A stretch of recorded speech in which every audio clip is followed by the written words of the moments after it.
partisipasyon sa publiko sa pagbatok sa dengue giawhag taliwala sa nagkadaghan nga mga kaso sa syudad. Ani ang report.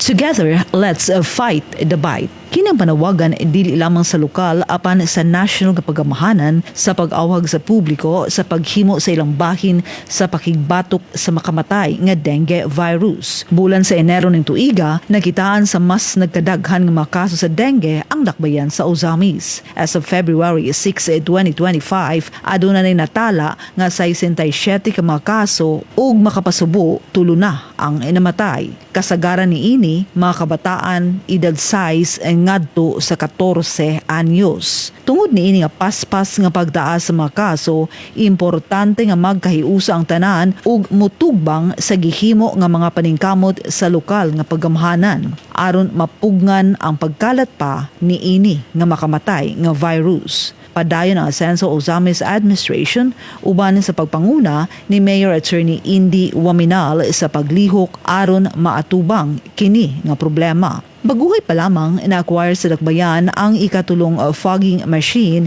nga gipapalit gayud ni Mayor Indy aron epektibo nga magamit sa pag-target sa naila nga mga mosquito breeding sites. Base sa gibutyag ni Ozamis City Health Officer Dr. Maria Florilin Irog-Irog. Gawas pa niini ang tanan nga public schools sa syudad gitauran usab sa Olicet insecticidal nets aron maprotektahan ang kabataang mga estudyante batok sa dengue. Ubos sa mandato ni Mayor Indy, ang City Health Office ug mga kabaranggayan aktibo nga nagpahigayon sa mga anti-dengue measures sama sa ABKD ug 5S strategy, community clean-up drives ug larva sampling aron maila ang posibleng breeding sites sa mga lamok nga nagdala sa dengue. Giawhag ang publiko sa paghimo sa ilang bahin sa pagtuman sa 5S strategies sa ilang tagsa-tagsa ka mga panimalay nga importanteng bahin sa pakigbatok niini nga sakit ug pagprotekta sa atong matag pamilya.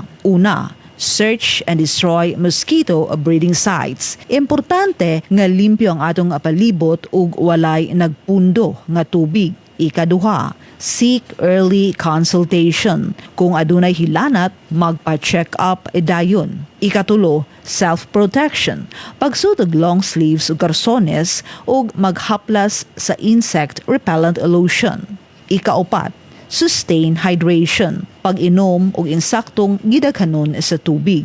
Ug ikalima, support of fogging for impending outbreaks nga mabuhat pinaagi sa City Health Office. All residents, all barangays, we do our part, no?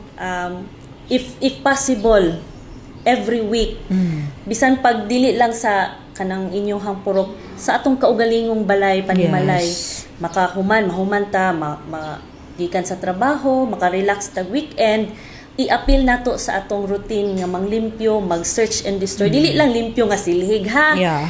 Search and destroy yun. Kanang yung pangitaon dyan nato sa atong tugkaran. Ug naabay mga tubig nga mga stagnant water nga angay nato iyabo.